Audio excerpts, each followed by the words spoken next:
Salam sejahtera, bersama saya Salbinus Saribun untuk berita Borneo Turi TV malam ini.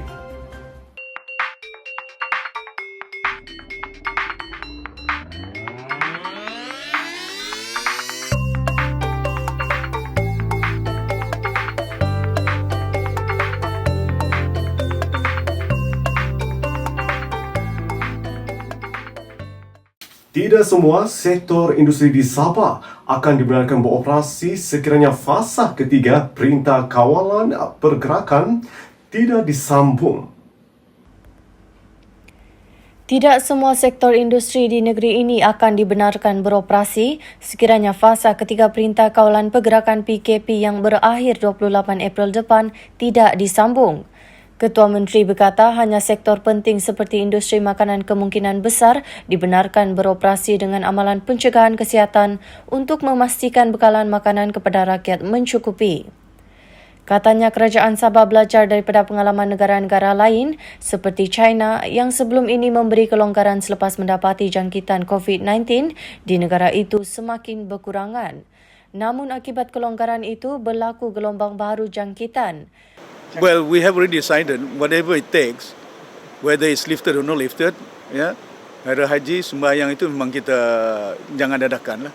Ya, bazar ke apakah that has been decided to ensure that we must subscribe, follow to what has been laid out and the SOP yang ada untuk mengelakkan. Jangan kita anggap bila ada lifted it is all 100% tidak, Pasal kita dapat belajar daripada apa yang berlaku di negara-negara lain. Contohnya di China, contohnya di Singapura, contohnya di negara-negara jiran kita. Bila berlaku tindakan dia katakan the trend shows a positive kind of indications where it decline, where the rate is flat. That doesn't mean that you can open up the whole system yang ada. We have to be very selective. Contoh macam kalau bisnis yang kita akan buka, tidak ada artinya kita buka industri-industri yang besar. Pasaran dia di luar negara. Ada negara lain pun dia tutup. Kapal mungkin tak berjalan, jadi kita nak jual ke mana? Kita keluarkan di negeri Sabah, consumption level is very low. Kita akan lihat sektor mana. Itu yang saya sebutkan. Sektor yang kita akan bagi keutamaan ialah makanan, food security.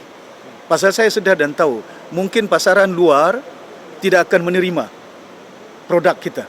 Pasal mereka pun still lockdown. Mungkin kalaupun mereka terima, jumlahnya tidak besar. Tapi dalam pada itu, kalau kita bagi prioriti contohnya makanan, orang Sabah perlu makanan setiap hari, bukan satu kali. Saya tahulah puasa ni makan satu kali kan, ini satu bulan, ya. Tapi kita tahu dia makan sarapan pagi, dia buka puasa 2 kali dalam satu hari. Tidak tahulah lepas puasa dia bukan makan satu kali, mungkin banyak kali dia makan pasal dia lapar pagi kan. Jadi maknanya human still want food. Beliau berkata demikian dalam sidang akbar selepas meninjau persiapan pusat kuarantin pesakit COVID-19 yang mampu menempatkan 180 pesakit dalam satu masa di Dewan Badminton Kompleks Sukan Likas petang tadi. Mengulas tentang pusat kuarantin itu, Ketua Menteri berkata sebanyak 2 juta ringgit dibelanjakan untuk memastikan keselesaan penghuninya dapat diutamakan. Dan kita gunakan Kompleks Sukan, Dewan Kompleks Sukan Likas Kota Kinabalu di negeri Sabah, dan tempat ini telah kita ubah suai untuk memastikan supaya dia boleh menempatkan hampir 180 pesakit at any one time, untuk membolehkan supaya mereka kita boleh tempatkan dan rawat dalam masa yang telah ditentukan singkat, mungkin dalam 2-3 minggu. Dan di samping itu kita juga telah menyediakan kemudahan untuk bukan hanya pesakit, dengan kemudahan-kemudahan yang diperlukan, tandas, kemudahan awam yang lain untuk mereka boleh beramal, ada tempat suraunya. Dan di samping itu kita juga menyediakan kemudahan untuk membolehkan para pegawai kesihatan, doktor dan juga nurse, kita tempatkan di tempat yang agak sesuai, bukan hanya untuk mereka dapat menaikkan tanggungjawab, bahkan juga dari segi tempat mereka rehat, ya, dan tidur. Kerajaan Sabah sedang meningkatkan sistem penyampaian bantuan dan tidak hanya bergantung kepada senarai e-kasi dan senarai lembaga hasil dalam negeri LHDN sahaja bagi memastikan semua golongan yang layak menerima bantuan pakej bantuan COVID-19 Sabah. Ketua Menteri Datuk Seri Panglima Haji Muhammad Syafiee bin Haji Abdul berkata, pangkalan data dalam IKASI dan LHDN tidak selari dengan penerima yang layak di negeri ini. Maka usaha perlu diambil bagi memastikan golongan yang layak menerima bantuan tidak terbiar ketika negara sedang berhadapan dengan pandemik COVID-19 dan berada dalam tempoh Perintah Kawalan Pergerakan PKP. Datuk Seri Muhammad Syafiee berkata usaha juga akan terus dipertingkatkan bagi memastikan golongan yang layak menerima bantuan dijejaki walaupun mereka berada di kawasan terpencil kerana masih ada bantuan yang tidak kesampaian.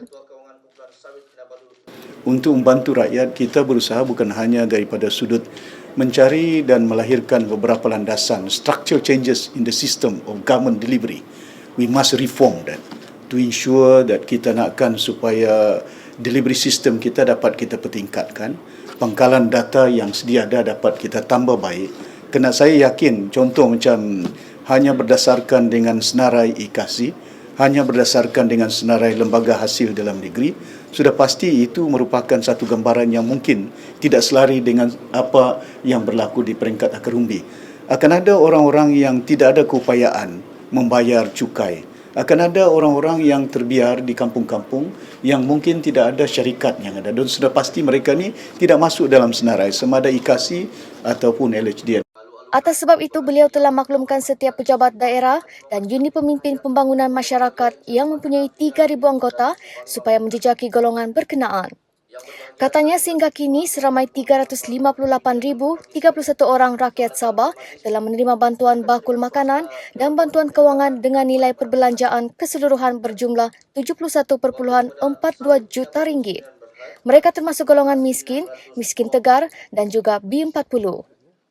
Sudah pasti yang mereka masih lagi ada tak kesampaian dan saya telah maklumkan supaya landasan contohnya pejabat daerah ya dan penggerak-penggerak kita unit pimpinan UPPM yang hampir 3,000 orang akan terus berusaha pada setiap ketika untuk memastikan to reach them out as many as possible yang berada di pelosok-pelosok daerah-daerah yang terpencil.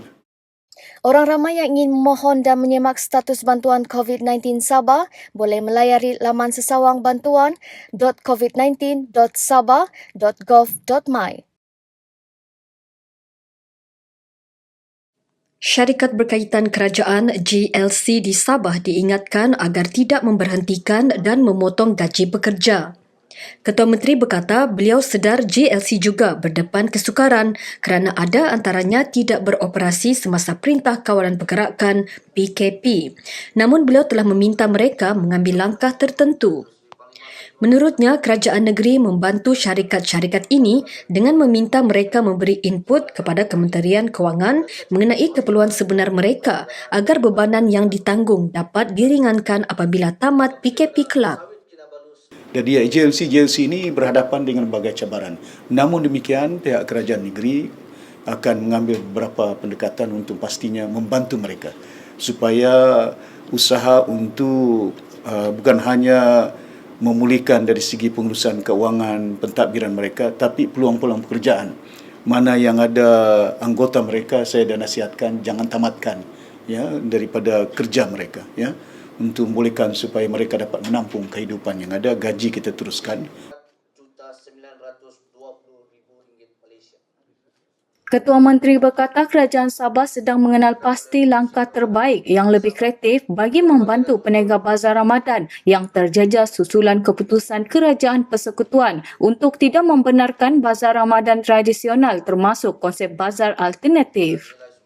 Datuk Seri Muhammad Syafiee berkata perubahan struktur perlu dibuat dalam memastikan peniaga makanan masih boleh menjalankan perniagaan secara online. Beliau berkata bagi pengusaha restoran, mereka boleh menggunakan sistem online untuk memastikan orang ramai masih boleh memperoleh bekalan makanan dan kuih sepanjang Ramadan ini. Tambahnya, usaha membantu rakyat terjejas sepanjang PKP dan Ramadan ini juga akan diteruskan. Dalam mesyuarat kabinet yang lalu pun saya sudah bangkitkan supaya setiap kementerian yang ada hubung kait sama ada kerajaan tempatan, sama ada Kementerian Keusahawanan yang ada pastikan supaya assist ya pihak-pihak ini untuk mendapat bantuan bagaimana berhadapan dengan bulan puasa ini, saya sedar dan tahu, saya nak pastikan supaya masyarakat kita mendapat bekalan makanan, ya, tidak terjejas. Ya. Kabinet federal dah pun decide, dia do away with that. Tidak digalakkan bazar, we have to follow suit. Tapi kita kena be creative. How can we do that without endangering the life of the people to expose to COVID? But at the same time, we must also not stop the livelihood of our people. Bantuan RM500 kepada pegawai dan kaki tangan Perkhidmatan Awam Negeri yang bergaji di bawah skala grade 54 serta anggota Perkhidmatan Awam Negeri yang bergaji harian akan dibayar bulan hadapan. Ketua Menteri berharap bantuan itu dapat membantu anggota perkhidmatan awam dalam berdepan kesukaran yang dilalui sempena bulan Ramadan dan sepanjang Perintah Kawalan Pergerakan PKP. Termasuk pihak kerajaan negeri. Contohnya dalam keadaan susah pada hari ini, saya telah umumkan pemberian kepada pegawai-pegawai kerajaan di bawah 54, ya, ke bawah skala dia, dan termasuk anggota perkhidmatan yang bergaji harian, kita akan bagi bantuan RM500, ya, dan kita akan serahkan pada bulan depan ini nanti. Ketua Menteri berkata demikian dalam sidang media selepas majlis penyampaian sumbangan kepada tabung bencana COVID-19 daripada 7 syarikat berkaitan kerajaan, syarikat swasta, Dewan Perniagaan dan badan-badan berkanun dengan jumlah keseluruhan RM4.92 juta di Pusat Pentadbiran Negeri Sabah pagi tadi. 17 daripada 22 kes positif COVID-19 yang dilaporkan di Tuaran adalah daripada kluster Perhimpunan Tabligh Masjid Seri Petaling. Pengarah Jabatan Kesihatan Sabah, Datuk Dr. Christina Rundi berkata, daripada 17 kes yang direkodkan setakat ini, 6 telah menghadiri perhimpunan berkenaan. Manakala 10 kes adalah generasi pertama dan 1 kes generasi kedua katanya dalam satu kenyataan semalam. Terdapat 1 kes anggota kesihatan dengan konteks rumah yang juga positif. Manakala 1 kes lagi disyaki mendapat jangkitan dari luar negara, 1 kes sporadik dan 1 kes lagi masih dalam siasatan.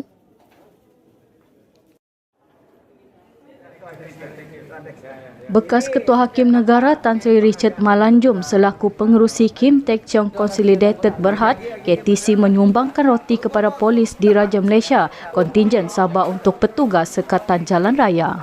Sumbangan berkenaan adalah sebagai tanda penghargaan kepada pasukan keselamatan negara yang juga petugas barisan hadapan memerangi pandemik COVID-19.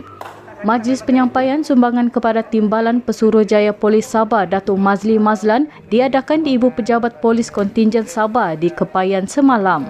Datuk Mazli yang ditemui selepas majlis itu berkata, pendekatan Polis Sabah yang mengawal dan menghadkan pergerakan orang ramai dari daerah lain ke Kota Kinabalu adalah satu pendekatan holistik PKP. Ia mengambil kira daerah Kota Kinabalu yang telah diisytiharkan sebagai zon merah COVID-19 4 hari lalu. Ini berkaitan dengan penetapan Kota Kinabalu sebagai red zone. Jadi bila red zone ni kita cuba untuk mengawal sebanyak mana pergerakan orang awam ke kawasan Kota Kinabalu lah, bandar Kota Kinabalu, untuk mengekang supaya red zone ni akan bertukar jadi yellow dan green semula. Dan ini adalah salah satu cara macam mana kita nak mengekang ataupun menghalang supaya kemasukan orang ramai ini ke Kota Kinabalu dengan alasan nak pergi ke pasar ikan, pasar sayur ni, sedangkan mereka ada lagi alternatif lain di kawasan mereka supaya tidak masuk ke Kota Kinabalu. Jadi kita boleh mengurangkanlah, cuba mengawal daripada jumlah tu semakin meningkat dengan mengadakan penambahan SJR, kita punya roadblock sekatan jalan raya, dan juga snap check yang kita adakan setiap masa. Macam marah aja tu. Syarikat Minyak dan Gas Antarabangsa, Repsol dan Yayasan Nur Jauhar menyumbangkan 250 kotak makanan bernilai RM25,000 kepada nelayan di Kuala Penyu, Sepanggar, Putatan dan Tuaran.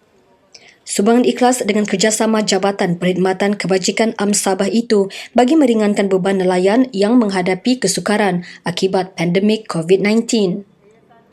Kami memilih nelayan ini sebab Repsol adalah syarikat yang membuat operasi kami di offshore Laut Cina Selatan. ataupun PRN dekat Sabah. Jadi nelayan ni sangat dekat dengan hati kami lah begitu. Jadi masa bila begini kami rasa perlu dibantu. Sementara itu, Presiden Yayasan Nur Jauhar, Alhambra Tun Juhar berkata, sebelum ini pihaknya juga telah menyampaikan bantuan kepada kira-kira 200 keluarga yang memerlukan di Nabawan, Pitas dan Kota Marudu. Dan insyaAllah kita akan kenal pasti lagi di mana di daerah mana yang ada keluarga-keluarga yang memerlukan bantuan, yang hilang pendapatan. InsyaAllah kita akan bantu mereka semua ini. Sementara itu, Pengarah Jabatan Perkhidmatan Kebajikan Sabah, Mirna Jimenez berkata, prosedur yang tepat bagi menghulurkan bantuan COVID-19 adalah menerusi pihaknya untuk mengelak pertindihan bantuan. Langkah itu juga bagi memastikan keselamatan dan prosedur operasi standard dipatuhi semua pihak, termasuk badan bukan kerajaan. Kita centralize. Jadi susah kalau tidak melalui kita. Kan akan ada nanti, sorry itu saya akan ada berlaku pertindihan. Pertindihan kecil dapat kalau pertindihan banyak. Itu yang banyak suara-suara di FB sekarang yang kan itu kita tidak susah mau elak lah.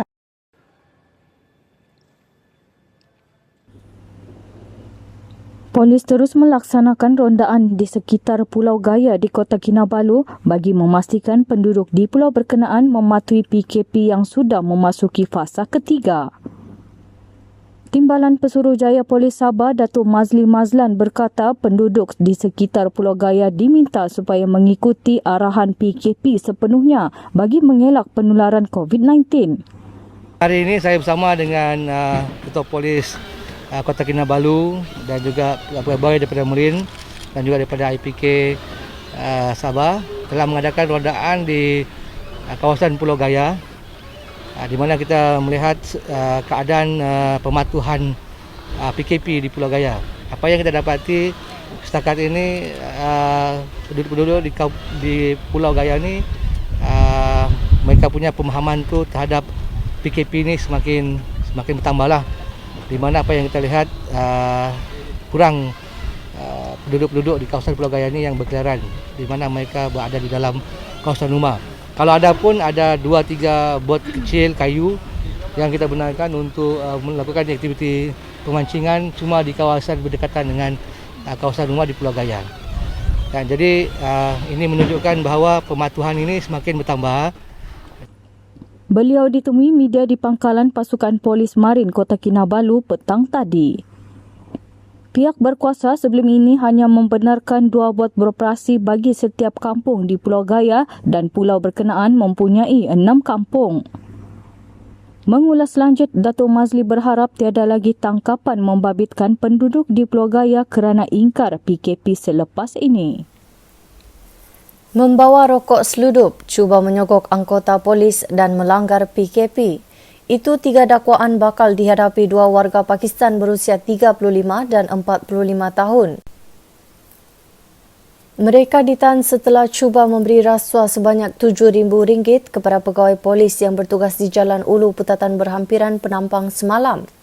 Timbalan Pesuruhjaya Polis Sabah, Datuk Mazli Mazlan berkata, kedua-dua suspek yang berada di dalam sebuah kenderaan diberhentikan untuk pemeriksaan polis dan beberapa kotak rokok disyaki diseludup dijumpai di dalam kenderaan tersebut. Namun katanya ketika polis sedang menyiasat kedua-dua individu tersebut, salah satu daripada mereka mengeluarkan wang tunai sebanyak RM7,000 agar pihak polis tidak mengambil tindakan terhadap mereka. Datuk Mazli berkata kedua-dua lelaki tersebut dibawa ke Balai Polis Daerah Penampang untuk disoal siasat.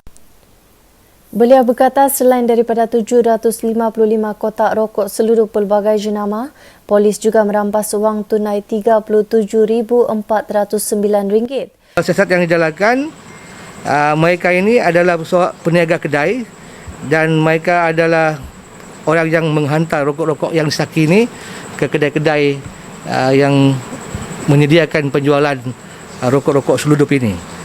Kedua-dua ini akan diambil tindakan, satu kerana mereka ingkar PKP, yang kedua mereka akan telah melakukan kesalahan di bawah Akta Kastam. Dan seterusnya bagi kesalahan rasuah kita akan serahkan kes ini kepada Kastam SPRM untuk tindakan seterusnya. Beliau berkata demikian dalam sidang akbar di Ibu Pejabat Polis Daerah Penampang semalam.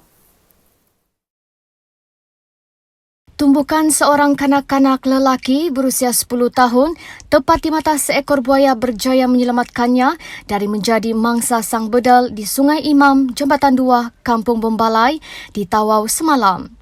Akibat pergelutan dengan reptilia itu, mangsa mengalami kecederaan di paha dan kaki namun tidak serius. Sehingga jam 10 malam tadi, mangsa masih dirawat di bilik pembedahan Hospital Tawau dan dalam keadaan stabil. Difahamkan dalam kejadian 3 petang itu, mangsa dikatakan turun ke sungai untuk mengalihkan sebuah perahu milik ayahnya yang hendak digunakan bapa saudaranya untuk menangkap ikan ketika air pasang. Mangsa tiba-tiba ditarik ke dalam sungai sebaik berada dalam air. Mangsa merontah dan berjaya memukul bahagian mata buaya itu yang kemudiannya melepaskan gigitan dan kanak-kanak terbabit diselamatkan ahli keluarganya yang lain. Sementara itu, Pegawai Jabatan Hidupan Liar Tawau, Sailun Aris, ketika dihubungi berkata, sepasukan pegawai dan anggota jabatan itu telah ke lokasi kejadian pagi tadi untuk meninjau dan memasang perangkap. Menurut Sailun, ini insiden pertama membabitkan serangan buaya ke atas manusia di kawasan berkenaan.